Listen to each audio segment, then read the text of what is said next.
खबर देंगे कराची से। कराची के इलाके सदर जैकब लाइन में घर में सिलेंडर फटने से 6 अफराद झुलस गए हैं। तफसीलात जानते हैं नजीर शाह से। नजीर बताइए। देखिए, सदर का इलाका है जैकब लाइन, जहां पर घर में सिलेंडर धमाका हुआ है, जिसके नतीजे में 5 बच्चों समेत 6 अफराद जख्मी हुए हैं, जिनमें 3 बच्चियां, 2 बच्चे और एक खातून जो उनकी वालिदा है वो शामिल हैं।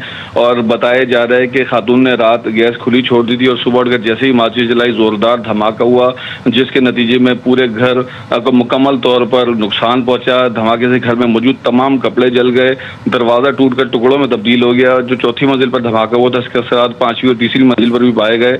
पड़ोसियों की जानिब से अपनी मदद के तहत न सिर्फ आग पर काबू पाया गया, बल्कि रेस्क्यू को भी मदद के लिए बुलाया गया।